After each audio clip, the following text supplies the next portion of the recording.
день. Меня чувать добро? Да. Так, ну, лекцию я хочу на белорусском мове вести. Як уже казали, меня зовут Владимир Садовский. Трохи я займаюся краєзнавством, присвяченим якраз періоду міжвоєнного часу і докладніше архітектури гэтага часу. І як по Мінску, так і по всій Білорусі. Вось. І у гэтай лекцыі хочу расказаць пра тыя аб'екты, якія былі пабудаваны ў 20-е гады, 30-е, і якія не перажылі вайну. Ну і ў першую чаргу, якія можна аднесці да стылю канструктывізму. Сам стыль канструктывізма, ён нарадзіўся, можна сказаць, разам з савецкай дзяржавай. Гэта адзін з накірункаў архітэктуры і ўвогуле мастацтва авангарду. Яго адлікам можна лічыць конкурс 22-го года, які праводзіўся ў Маскве на палац працы, у якім удзельнічалі сталыя архітэктары, якія ўжо мелі досвед і якія хацелі прынесці ў архітэктуру такі ж рэвалюцыйнай змены, як прынесла кастрычніцкая рэвалюцыя ў краіну. І такім чынам яны хацелі адмовіцца ад таго папярэдняга досведу, ад упрыгожвальніцтва, засяродзіцца на функцыянальным прызначэнні будынка, а ягоную выбітнасць паказваць з дапамогай прыёмаў больш простых. Ну, карацей, калі пераходзіць да практыкі, то калі ў Маскве гэты канструктывісцкі рух распачаўся ў 22-м годзе, то ў Мінску ў той час яшчэ нічога новага не будавалася, і ўвогуле новае будаўніцтва ў Мінску пасля рэвалюцыі, пасля савецка-польскай вайны, пасля завяршэння гэтай вайны ў 21-м годзе Рыжскай дамовай, вось толькі сілы набраліся да 25-го года. Пра гэта вось можна прачытаць у газеце «Звезда» за канец 25-го года, дзе напісана, што ў Мінску ўзводзіцца новы дом Дзяржстраха, які з'яўляецца першым фундаментальным строеннем пасля Октябрьскай рэвалюцыі ў Мінску. То бок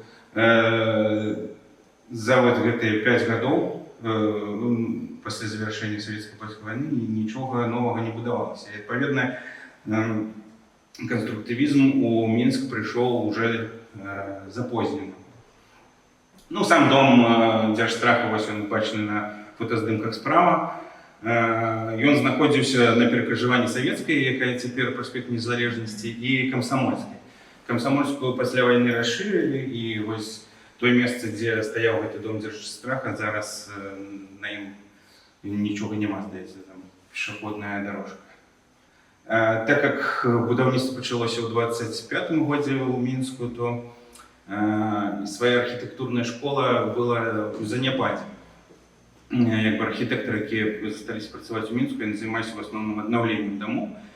І таму вось гэты канструктывізм як стыль прыносілі ў сталіцу савецкай Беларусі архітэктары з іншых гарадоў. У першую чаргу мы можам згадаць, напэўна, Іосиф Лангварда, які нарадзіўся ў Гродзенскай губерніі, але вучыўся і жыў увесь час у Санкт-Петербургу і пазней Ленінградзе. І ён удзельнічаў, як уже сталы такі магутны архітэктар, у конкурсе на дом урада, які мы ўсе добра ведаем, гэта перліна канструктывізму, але уже такі пераходны, я бы сказаў, стыль. Не класічны канструктывізм, бо класічны падразумевае не сіметрыю, а дом урада, як вядома, даволі сіметрычна пабудаваны. Ну, пры гэтым, конечно, у яго ёсць адрозненні паміж правым і левым крылом, які можна пабачыць, калі стаяць побач. Вось. Але вот першасны варыянт праекта Дом урада, он уже быў такі больш канструктывісцкі па духу, в тым плане, што менш толькі шкло і бетон, так сказаць, выкарыстоўваліся, больш спрошчаныя рысы даху, калі вось паглядзець, то аздабленне вокнаў у тым, што пабудаваць такое ступенчатае прыступкавае А у оригінале просто ось шкляные полосы, як это было характерно для стилю конструктивизма. Вось. Еще есть цікавосток вот з гэтага объекта. Той, что той же Лампард хотел его паўтарыць уже ў Сталинграде. В середине 30-х годов, в 1935 году был подрыхтован проект Палаца Советов у Сталинграде, ось центральной площади, ось шмат бывае, калі вы бачили лекции там у кніг про Лампарда, вось гэтую малюнак зверху адносіць, што гэта вот площадь перед домом урада ў Мінску, але гэта памылкова, гэта вось площа праектавалася уже для Сталинграда. Ну і адпаведна, што з цікавага, вось гэты пераход, які быў у праекце 29-го года паміж двумя крыламі, на якім маглі выступаць людзі, ён выкарыстоўваўся, праектаваўся як трыбуна. Таксама можна пабачыць, што замест помніка Леніна там стаіць абеліск. Так вось гэты пераход ён хацеў паўтарыць у версіі Дома Советаў для Сталинграда. Другая пылыня, так сказать, конструктивизма, якая паўплывала на знешні выгляд будынкаў у Мінску, гэта Маскоўская школа. Яна была прадстаўлена большай колькасцю прадстаўнікоў. Таму што, па-першае, менавіта сярод маскоўскіх архітэктараў распачалася гэты рух за канструктывізм, гэта браты Весніны. Потым быў организованная так называемая ассоциация сучасной или объединение сучасной архитектуры, русская аббревиатура ОСА, якая выпускала отповедный часопис про сучасную архитектуру, який так назывался СА, современная архитектура. І ось ён стаў як бы рупором конструктивизму, і ось прадстаўнікі гэтага руху, яны таксама працавалі і ў Мінску. Таксама ось гэта знакамітая школа, в якую прайшлі шмат архітэктараў конструктивизму, гэта в Хутымас. Там высшие художественные курсы в Москве. Ну, калі перакладаць на беларускую, там аббревіатура будзе незнаёмая. Дык вось, адзін з выпускнікоў гэтага Хутымасу, гэта Георгій Лаўроў, архітэктар. Ён спраектаваў другую перліну конструктивизма Мінска, якая захавалася да нашага часу. Будавалася як дзяржаўная бібліятэка імя Леніна у пачатку 30-х гадоў на Чырвонаармейскай вуліцы. Ну і дагэтуль будынак захаваўся ў арыгінале, вельмі добра адрэканструяваны і мае той жа выгляд, які меў 90 гадоў таму. На здымку справа можна пабачыць самога архітэктара, які стаіць на ганку свайго будынка. З цікавостак, звязаных з гэтым будынкам, якія не былі рэалізаваны, гэта вялікі 9-павярховы корпус кнігасховішча. Вось ён бачны на першасных праектах ззаду, вялікі такі корпус. І калі б ён быў рэалізаваны, гэта быў, напэўна, самы вялікі будынак у Мінску на доўгі час. Ну, в прынцыпе, ён, калі хто там быў на Чырвонаармейскай, знаходзіцца на адной з высокіх кропак горада, і можна сказаць, ён бы стаў дамінантай сталіцы на доўгі час. А яшчэ таксама нараджалася і ўжо беларуская школа канструктывізму. Гэта тыя людзі, якія нарадзіліся ў Беларусі і якія ці самі паехалі вучыцца ў той жа Хутымас ці ў Ленінград, і потым вярталіся ў сталіцу Беларусі, працавалі тут стала архітэктарамі. Адзін з прадстаўнікоў гэта Іван Галацько. Ён з Міншчыны, ён вучыўся на мастацкіх курсах таксама там у Расіі, і потым вярнуўся ў 20-м годзе ў Мінск, удзельнічаў у мастацкіх выставах, потым паехаў вучыцца таксама ў Хутымас. Уже на пачатку, напрыканцы 20-х он вярнуўся ў Мінск і спраектаваў адзін з сваіх знакамітых будынкаў. Гэта абсерваторія на выездзе на ўсход з Мінску. Можна і пабачыць, там з дарогі не бачна, але можна падысці. Ну і адпаведна можна пабачыць, што праекты ад таго, што пабудавалі, трохі адрозніваюцца. То, што пабудавалі, больш спрошчана, а праект он такі вось стылістычна, больш чысты канструктывізм у ім праяўлены, чым у тым, што пабудавалі. Срокі будаўніцтва такія вялікія, бо нешта ў пачатку 30-х ўсё зацягвалася. Тое, што было спраектавана ў 29-30-м, дабудоўвалася ў 34-35 тая ж фабрыка кухні, так само проект быў гатовы ў 30-м годзе, адчынілі ее ў 34-м.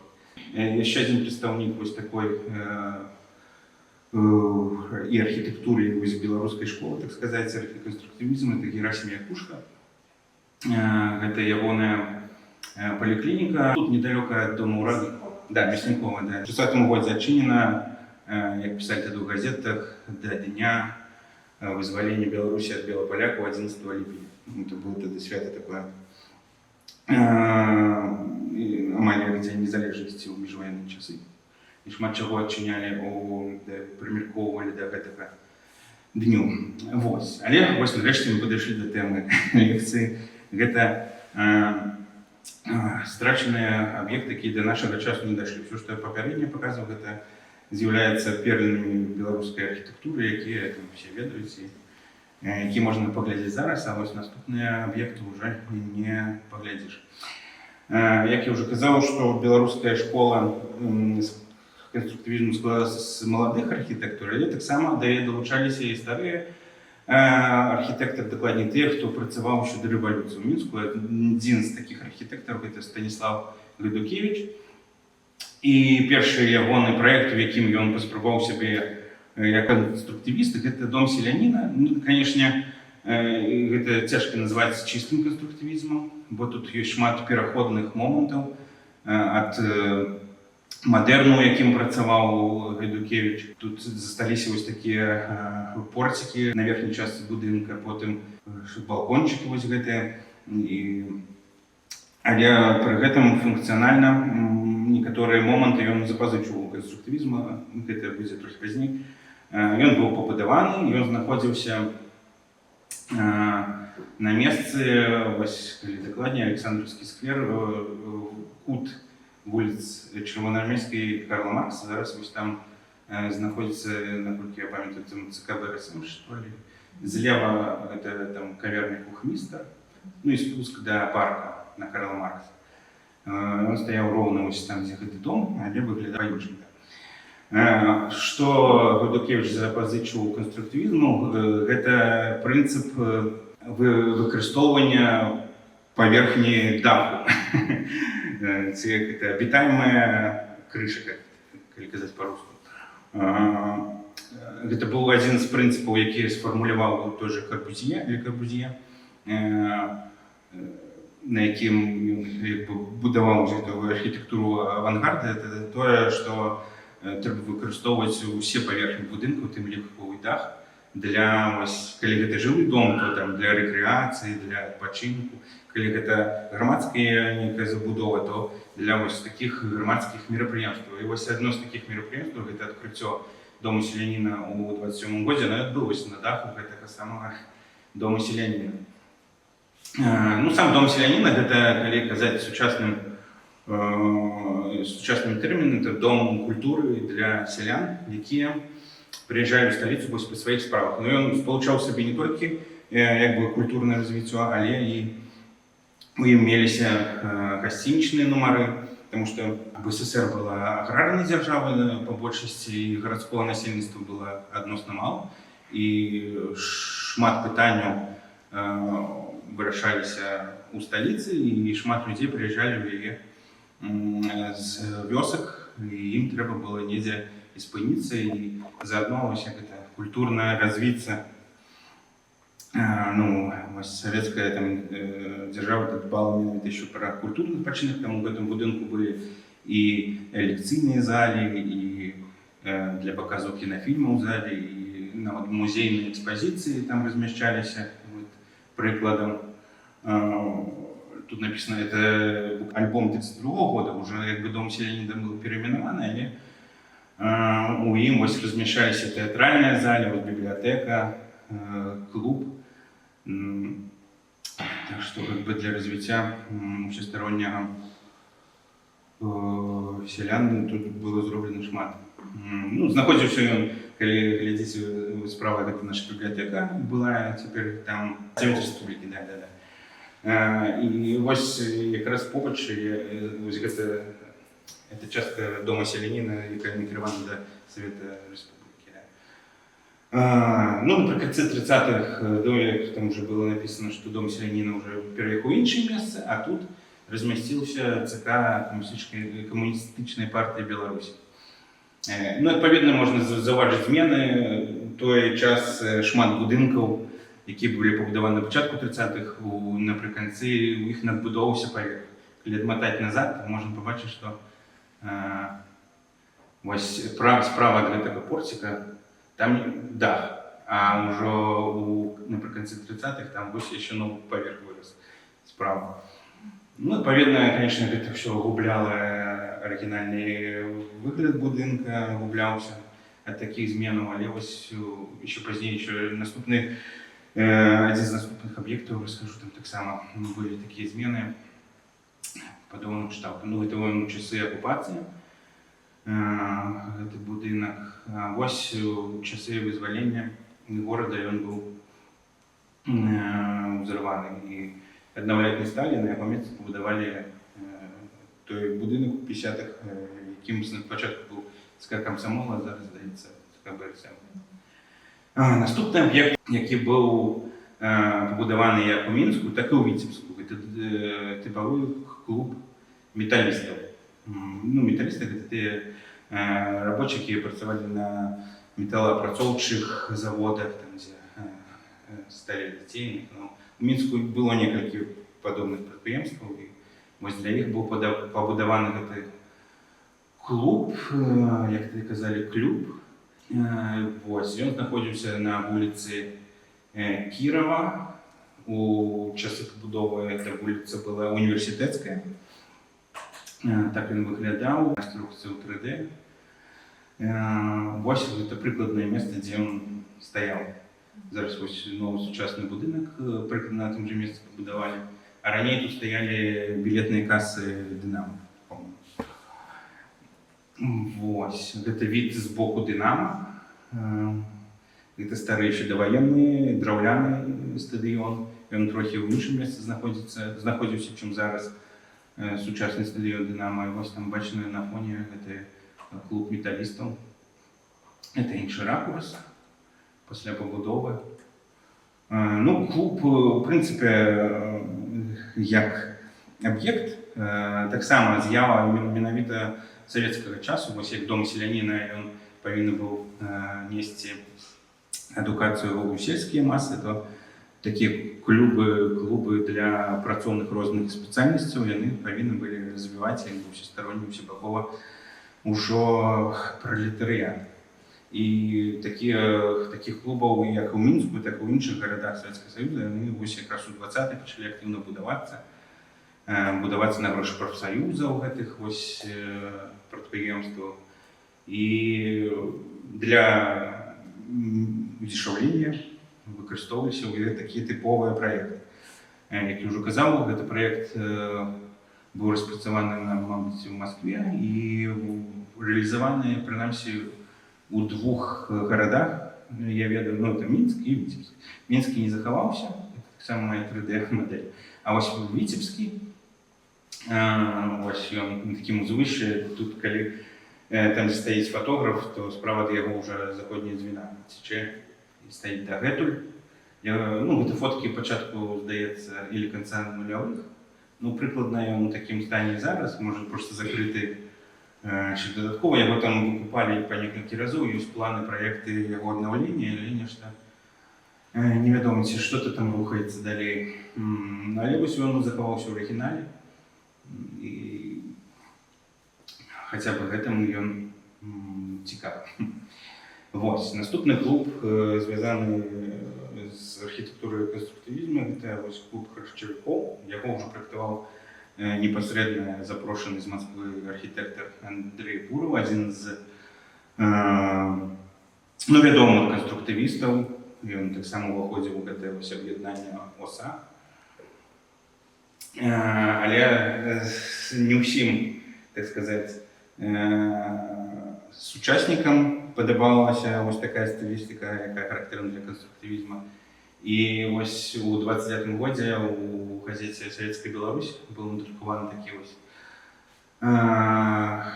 артикульчик маленький про те, ось як люди, які мимо проходили будовлі, питали у рэпарцёра, скажите, калі ласка, що тут турму будують, чому крат на окнах нема. Ну, или это не дивно, вось так она выглядала. Вот это улица Комсомольская, да, вот перед нами. И як там это, як написал потом сам репортер, что наши вочі інстинктивно шукали в міських окнах крату, в душі кожного з нас виникала не просто насмішка Піна на адрес гора архітектора, а з'являлося бурення супроть бездарних і тупих шукальників нового стилю архітектури. Ну, короче, не все оценили сучасники такі архітектурні прийоми. А Штилу, якби, клуб харчовиков, він, напевно, найбільш відповідає ось цьому конструктивістському духу. Правда, прийшлося пойти на некоторые компромиссы при його побудові, бо конструктивизм, апроч того, что сучасный по выгляду, ён павінен у ідеалі быць сучасным і по матэрыялах, які выкарыстоўваліся при побудове. Але у БССР, у Мінску, в прыватнасці, з сучаснымі матэрыяламі было цяжкавата, і некаторыя прыёмы, якія можна было рабіць з літога бетону, які рабіліся ў той же Москве, то у Беларусі, у БССР у той час было цяжкаваць. Вось, напрыклад, вось гэтая зверху, калі можна пабачыць, над другім паверхам такая агароджа, ну, это больш мастацкі прыём, характэрны якраз для конструктывізму. Яна у ідэале павінна была быць з літога, цельналітога бетону, вось як зараз каркасныя дамы будуюць, вось так яна павінна было бы быць, але будаўнікі просто взяли драўляныя квадратныя бярвенні, зрабілі вось такія аркі і атынкавалі іх звонку пад бетон. Ну, таму, конечно, пра даўгавечнасць такіх канструкцый казаць цяжка, але на пачатку ўсё выглядала так больш-менш. Вось там такі быў унутраны двор, у якім ўжо пазней, калі клуб харчавікоў атрымаў імя Сталіна, вось там зрабілі такую агароджу, паставілі помнік Леніну. Гэта 30-й год, сам бакавы фасад. Унутры, дарэчы, быў адзін з самых вялікіх фізкультурных залаў у сталіцы, і там нават праводзіліся спаборніцтвы па боксу, прычым міжнародныя. Па-моему, здаецца, там нават і з США, і з Еўропы прыязджалі боксёры. Вось, гэта рэканструкцыя, выкананая Жуцяевым для часопіса «Архітектура Беларусі. Ну, это на пачатку 10-х, там ёсць шмат недакладнасцяў, але тым не менш наглядна можна пабачыць. Ну, па-першае, як я ўжо казаў, што характэрна для канструктывізму рысы гэта дах, на якім можна было рабіць нейкія мерапрыемствы. Ён тут прысутнічае два такіх даха. Вось гэтая агароджа модная вакол якраз агароджвала гэтую прастору, дзе можна было праводзіць нейкія мерапрыемствы. Пусть другі прыклад гэта такое стужкавае шкленне, якое таксама Корбюзье выказваў. Это калі шкло ідзе не квадратикамі, вокны ідуць, а вось так у ідэале ўвогуле адной сплошной стужкай. Ну, калі канструкцыя не дазваляла, то іх разбівалі мінімальнымі прасценкамі, каб здаля ўтвараўся эфект вось такі стужкавага шклення. Гэта вось фота часоў акупацыі, і на ім таксама можна пабачыць, што напрыканцы 30-х гэты будынак падвергся надбудове. Вось там, дзе былі гэтыя модныя агароджы, там зрабілі трэці паверх. І вось і нават не паспелі атынкаваць да пачатку вайны, вось ён так і стаяў у акупацыю. Пасля вайны яго вырашылі не зносіць цалкам, а яго канструкцыі былі выкарыстаны пры пабудове кінатэатра. Кінатэатра «Перамога», які праектаваўся Йосіпам Лангбардам уже у пасляваенным гэтым стылі неакласіцызму. Вось гэты праект, гэта аднаўленне, які Лангбард зрабіў для Белдзяржпраекту ў 47 годзе. І на ім можна пабачыць тыя ўчасткі сцен, якія захоўваліся. Як вось гэтыя два крылы абразаліся, а вось амаль вся ўнутраная прастора зала для глядачоў. Усё гэта захавалася і ў новым будынку кінатэатра. Ну, адпаведна, ён уже займеў вось такі выгляд ўжо пасля вайны. Некага пункту гледжання можна сказаць, што в прынцыпе клуб харчавікоў захаваўся да нашага часу. Правда, вельмі моцна зменены выглядзе. Володимира, можна питання? Якраз такий будинок. Там же до того, як з'явився клуб харчовиков, був монастир. Вы глядите, вось гэтая фотка 49-го года.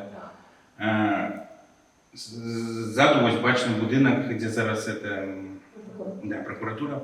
Там быў касцёл. А манастырскія будынкі, яны як бы, калі параўноўваць аэрафотаздымкі там часоў Першай сусветнай і вось калі набудаваўся гэта, яны как бы трохі не прасякаюцца. Карацей, яны амаль што захаваліся. Яго так вельмі сціпла і культурна ўпісалі ў гэтую прастору, так што калі яны былі знесены, они знесены былі не з-за таго, што ён будаваўся.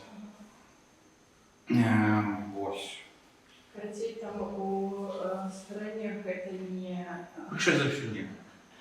Ну, ці можа, калі там сутарэнні, там же будынак звонку аднаго памеру, то падвальне можа быць там шырэйшы, там нейкія маглі быць праходы, но я, правда, не вывучаў гэтае пытанне, менавіта ўжо на месцы.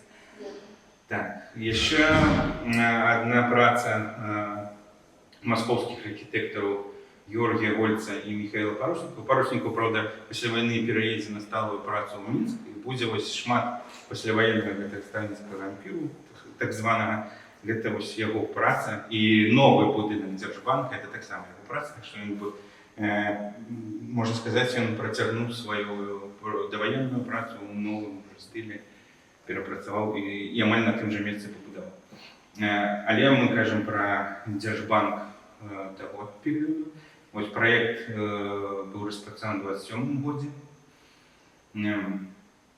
Вось тут уже стужкавае шкленне на поўную катушку, так сказаць, разгарнулася. Увогуле, можна сказаць, весь фасад — это одна сплошная шкляная площадь. Вось это фасад, бакавы фасад. Знаходзіўся ён, я казаў, вось на вуліцы Леніна і савецкай цяперашні праспект Незалежнасці. Вот недзе левей, дакладней там, дзе зараз вось гэты скверик, вось там прыкладна стаяў гэты Дзяржбанк. Ну, як я казаў, вот новы пасляваенны Дзяржбанк справа бачны. І яго праектаваў таксама Парусников. Вось так ён выглядаў у натуры. За ім можна пабачыць, тут здымак не вельмі добры, но наступны будынак за Дзяржбанкам, гэта быў кінатэатр «Чырвоная зорка». Ён перабудаваны быў з дарэвалюцыйнага кінатэатра, таксама там з выкарыстоўваннем стылістыкі канструктывізму. Вось такая была вуліца Савецкая ў той час, трамвайны рух пасярэдзіне. І даволі мала месца як для пешеходу, так і для автомашин. Машин тады было нашмат меней, чым зараз. З гэтым будынкам звязана яшчэ адна гісторыя. Справа ў тым, што многія гэтыя маскоўскія архітэктары праектавалі будынкі, не выязджаючы, так сказаць, на месца падзей. І вось якім даслалі, якія там абмерчаныя чарцяжы ці планы, так яны на іх і вымалявалі. Вось за памылкі аднаго чарцёжніка, як пісала газета «Звезда» ў 29 годзе, быў парушаны праект. Дакладней, чарцёжнік намаляваў, што вуліца Савецкая і Леніна перасякаюцца вось пад тупым вуглом. Такога ў рэчаіснасці няма. Вось можна пабачыць, як сітуацыя выглядала на нямецкім аэрафотаздымку. Ну і зараз можна пабачыць, яны перасякаюцца пад углом 90 градусаў. Але Парусников гэтага не ведаў, ён падумаў, што ну раз так, то так, і намаляваў вось гэтае крыло правае пад тупым углом да фасаду галоўнага. І калі пачалі будаваць, пачалі на плошчы выстаўляць гэтыя межы будынка, аказалася, што вось гэтае крыло выходзіць прямо на праезжую частку. Ну і прыйшлося перапрацоўваць праект і рабіць ужо яго з прамым звычайным вуглом 90 градусаў. Што вось, як піша газета «Звезда», прывяло да дадатковых растрат. І з'явіўся, былі наказаны. Вось, гэта від з будоўлі гэтага дзяржбанку, таксама на вуліцу Савецкую, ну і можна пабачыць, што яна была даволі вузенькай. Гэта таксама яшчэ часы будоўлі. Вось, гэта ўжо пабудаваны корпус. Ну, як з многімі аб'ектамі таго часу, як я ўжо казаў, бліжэй да пачатку вайны яму быў надбудаваны яшчэ адзін паверх, вот зверху, можна параўнаць. Вось шкленне заканчваецца і зверху пляцоўка, а на наступным здымку зверху яшчэ адзін паверх. Будынак, зрэшты, захаваўся ў такім выглядзе па завяршэнні вайны, але ён не ўпісваўся ў новую шырыню праспекта, які ўжо пачалі праектаваць у той час, і было прынята рашэнне яго зруйнаваць. Гэта макет, які зроблены таксама вучнямі аднаго даследчыка Евгена Морозова, даследчыка архітэктуры. Макеты зроблены по праекту 27 года. Еще одним великим проектом конструктивистским для Минска стал университетский городок БДУ. Можно так само порівняти на німецький фотоздимку з сучасним, наколькі ён паменшыўся і колькі было міжваенных корпусов, побудованих на початку 30-х, і колькі їх заховалося до нашого часу. Ось, калі казаць, ректарат захаваліся часткова гэты корпус і геафак амаль цалкам захаваўся, але вось два корпусы, якія потым сталі медыінстытутам, яны былі зруйнаваны. Ну і галоўны корпус, ён часткова упісаны ў сучасны універсітэт педагагічны. Вось так выглядаў макет універсітэцкага гарадка у 30-м годзе, што хацелі пабудаваць. Тут з цікавага, што выкарыстоўваліся таксама і дарэвалюцыйныя будынкі, і іх прыводзілі да вось агульнага такога канструктывісцкага выгляду. Напрыклад, вось гэты будыначак, які можна пабачыць тут, гэта дом, доходны дом Кастравіцкай, які стаяў перад домом Урала. Яго толькі в 67-м годзе, здаецца, знеслі. І вось яго тут выявілі ў такім канструктывісцкім стылі з вертыкальным шкленнем і ўсім такім. А на самом рэч ён быў цалкам такі мадэрновы, яго, дарэчы, Станіслав Гайдукевіч праектаваў. Вось, але да яго, дарэчы, справа не дайшла, і ён так і заставаўся у тым выглядзе, якім быў будаваны да рэвалюцыі. В прынцыпе, і карпусоў праектавалася шмат, і не ўсё з таго, што бачна на гэтым макеце, было пабудавана. Было пабудавана толькі цэнтральная частка, вось гэты два корпусы, это будучы медінстытут, галоўны корпус, ректарат, а вось гэта, што ўздоўж Бабруйскай, нічога з гэтага не было рэалізавана. Фотаздымак з пачатку будоўлі, можна побачыць чырвоны касцёл. Гэта прыкладна таксама той же ракурс, толькі бліжэй. Гэта ўжо панарама 30-го і 33-го года. У 30-м яшчэ ішла будоўля ўсю, гэтай часовай драўлянай хаты у цэнтры універсітэцкага гарадка. Що заставалася, в 33-м уже все очистили і зробили пригожу таку внутрішню площу, кампус, калі казаць на заходні манер.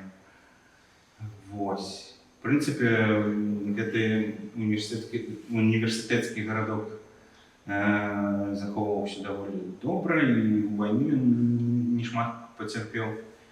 Але вось калі пачалі рабіць, это уже пасляваенны здымак 60-х пачатку, калі ўжо зрабілі галоўны корпус новы і афармляць пачалі новую плошчу незалежнасці, ну, тады плошча Леніна,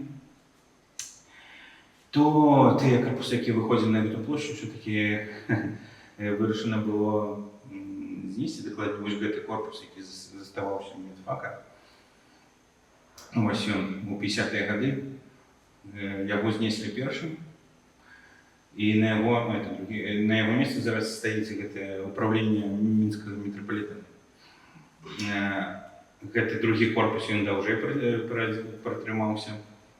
Таксама да медуніверсітэта адносіўся, і як там кажуць, што там, здаецца, там была гэты морг, трупярня, як тады казалі, і анатамічны тэатр там, здаецца, размяшчаўся.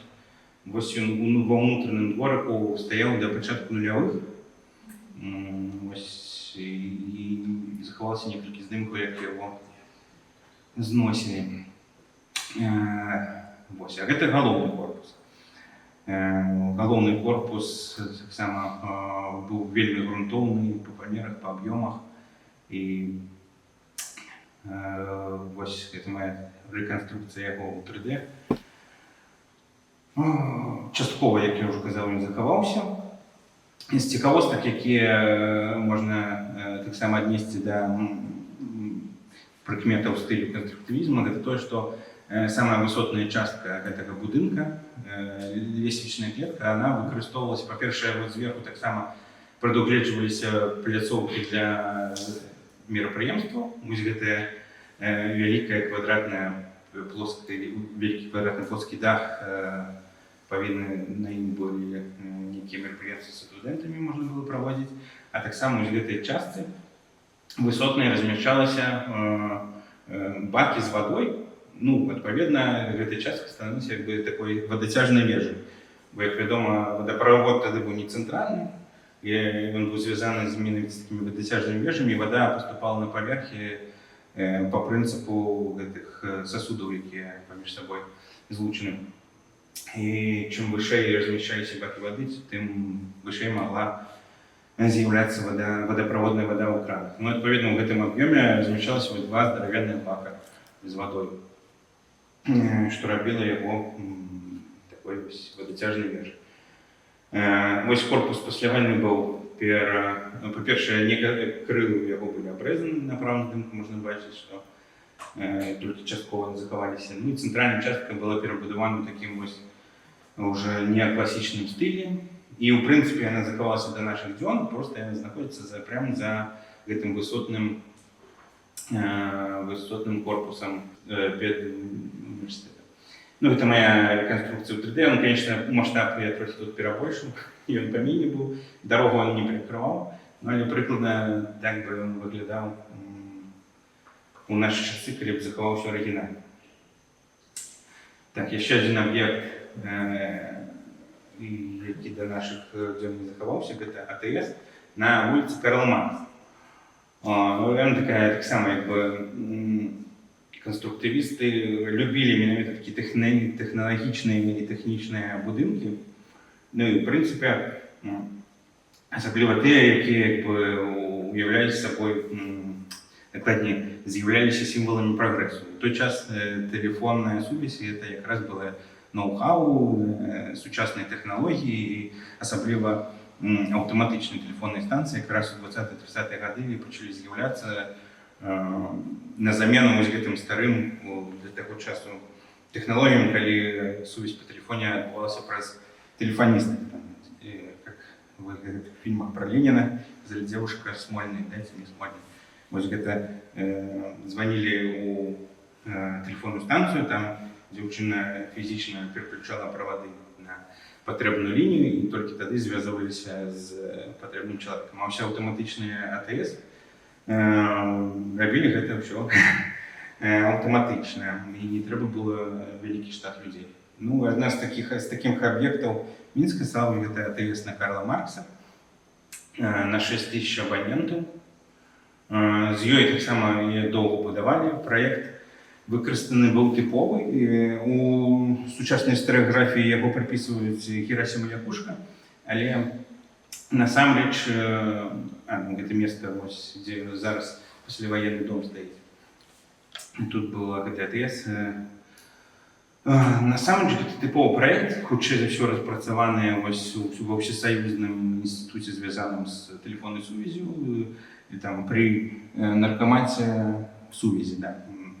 Тады быў такі, гэта рэканструкцыя Жуцяева для часопіс архітэктуры Беларусі. Ну, а гэта такі ж самы аб'ект, такі ж самы праект у Сталінградзе тады пабудаваны, зараз это Волгоград. І ён там у адрозненне ад мінскага варыянта, ён захаваўся да нашых дзён. Трохі ёсць адрозненні, можна пабачыць. Вось у нас тут 4-й паверх, там глухія вокны і надпіс АТС, а ў іх вось былі два маленькіх вакенца. Так, структурная, кампазіцыйная, аднолькавая будынкі. Правда, да гэтага часу я ніяк не магу знайсці аўтара гэтага тыповага праекта. Хутчэй за ўсё нехта з маскоўскіх архітэктараў, але вось пакуль яго імя невядома. У нас пішуць, што гэта Герасім Якушка, але гэта відавочна не так. Ён хутчэй за ўсё быў тым архітэктарам, які прывязваў тыповы праект да мясцовасці ўжо ў Мінску, не распрацоўваў яго з нуля. Вось што засталося ў 44-м годзе. Гэта задні фасад Карла Маркса, ідзе вось вуліца бліжэйшая да нас. Дакладней, вось Карла Маркса. Таксама не захаваўся. Вось цяпер перайдзем таксама да аднаго з такіх вялікіх і здаравенных дамоў, якія не дайшлі да нашага часу, і які былі спрактаваны таксама новым пакаленнем беларускіх архітэктараў, менавіта Наталія Маклецова. Таксама прыехала пасля вучобы, вярнулася ў Мінск у 30-м годзе і вось пачала актыўную працу. У пачатку 30-х спрактавала вялікі 6-павярховы жылы дом для спецыялістаў. У той час якраз была прынята пастанова цэнтральная аб забеспячэнні ўсіх спецыялістаў жытлом. Спецыялістаў гэта інжынерныя супрацоўнікі, культурныя работнікі, члены саюзаў архітэктараў, мастакоў і працоўных всякіх арганізацый. Для іх патрэб у буйных гарадах СССР былі ўзведзены дамы спецыялістаў. Тым ліку і Маскве, Ленінградзе, Харкове. В тым ліку і ў Мінску, і ў Гомелі, дакладней. Вось, гэты будынак ўжо таксама ён не чысты канструктывізм, гэта ўжо такія тут рысы постканструктывізма і, я бы нават сказаў, какой-то постмодернізм. Дакладней, з нашага часу гэты будынак выглядае як хрушчоўка з блокаў, з буйных панеляў, квадрацікамі вылучаны на фасадзе вось гэтыя ўсе аддзяленні. Насамрэч ён з цэглы будаваўся, але вось чамусьці такі быў у той час модны прыём вылучаць нібыта гэта панельны дом. Хаця насамрэч да буйнапанельнага будаўніцтва ў 1934 годзе было яшчэ 25 лет да яго. Тым не менш, вось тут і якраз і бачна, злева сцяна з цэльнай цэглы, ідзе з першага да апошняга паверху, а справа ўжо апрацавана, і вось гэта вылучаныя квадрацікі. Гэта такі, прыём цікавы і сустракаўся ў некалькіх будынках, але вось пра яго яшчэ такіх даследаванняў не бачыў, не чытаў. Можа, хтосьці раскажа, не знойдзе, раскапае, чаму была тады такая мода. Стаяў ён на праспекце Незалежнасці цяперашнім. Цяпер там пасляваенны дом, за ім касцёл Святого Роха. Гэта від, як ехаць ад плошчы Перамогі. Вось на фоне бачна гэты дом. Гэта ў часы акупацыі прыкладна той жа ракурс. Як бачна, моцна пацярпеў ад бамбёжак першых дзён вайны. Часткова абрушыўся, і, ў прынцыпе, яго ўжо ў 42-м ці 43-м разабралі, каб яго абвал магчымы не перашкаджаў там руху транспарту. Што яшчэ цікава, што о большасці архітэктуры таго часу мы ведаем там па чорна-белых здымках, а які былі арыгінальныя колеры, даведацца цяжкавата. І вось адзін з такіх прыкладаў, якраз звязаны з гэтым домам, што вось у газеце «Рабочий» 1936 года можна было пабачыць, што напісана, што ён быў ружовага колеру, шестиэтажны розавы красавец. Гэта, конечно, цікава, бо наш час, як любяць, ну, гарадскія ўлады таксама любяць такі пастэльныя, цёплыя тона для афарбоўкі будынкаў. Ну, вось гэта, аказваецца, традыцыі ўжо не адзін дзесятак гадоў.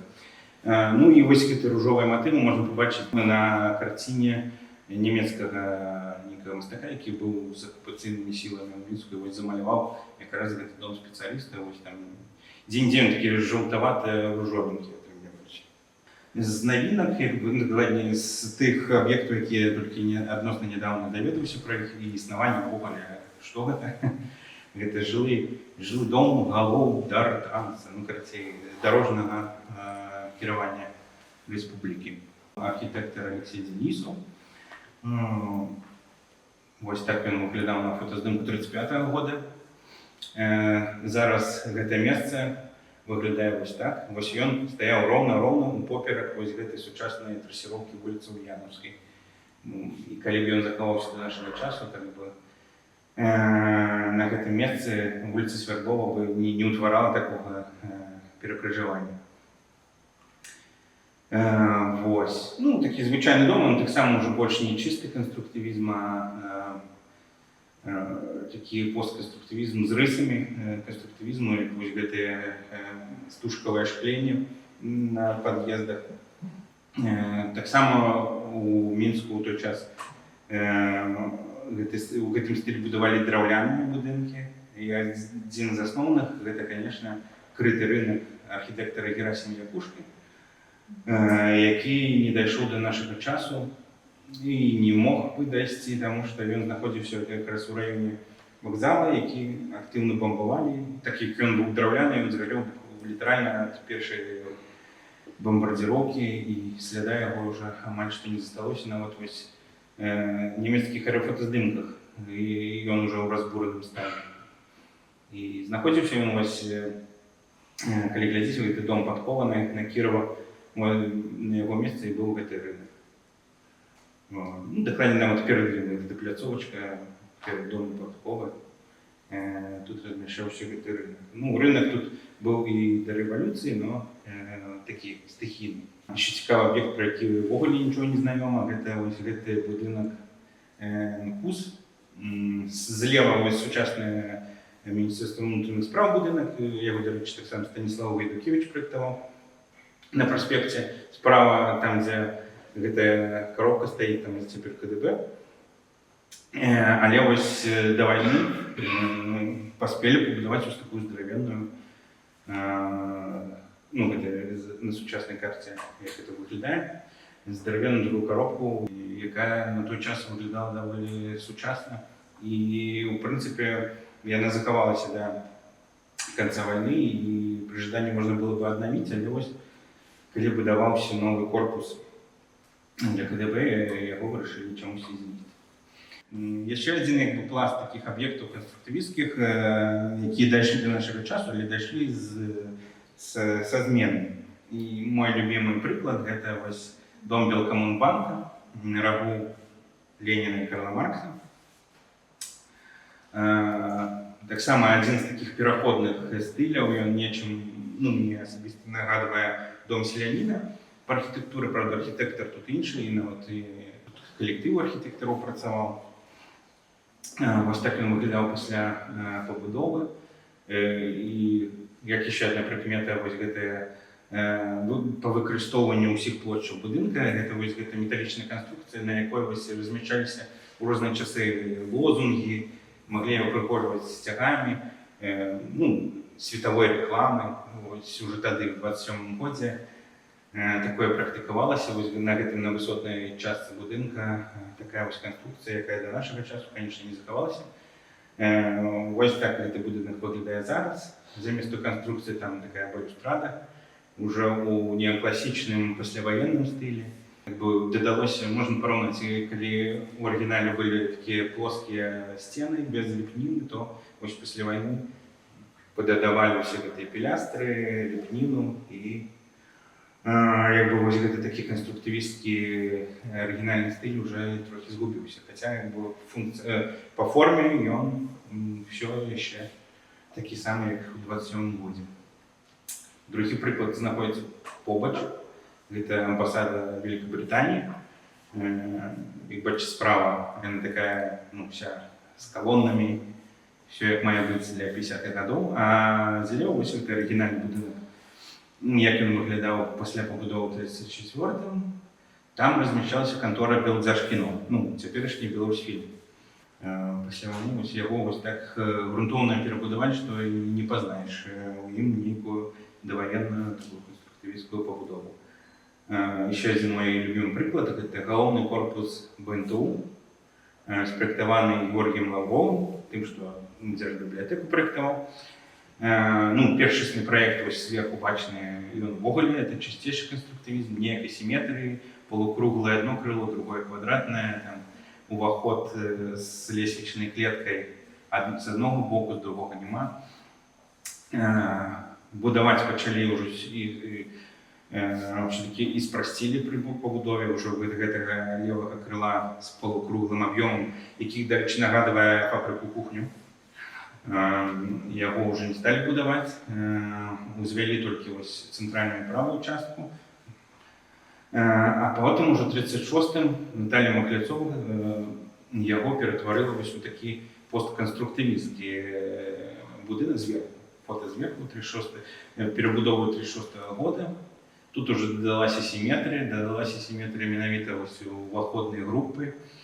Як бы там была одна лестничная клетка, стало две. Ну, докладнее, там было не визуально стало две, на самом деле так и засталась одна.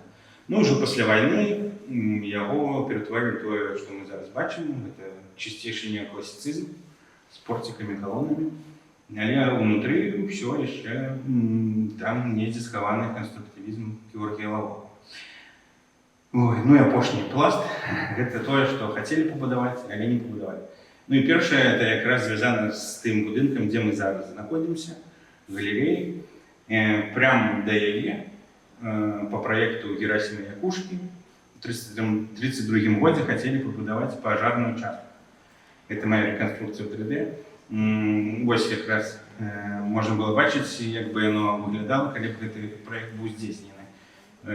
Вот гэтага вялікага будынку на яго месцы могла стаяць вось такая пажарная каланча прямо ў цэнтры горада, у гістарычным.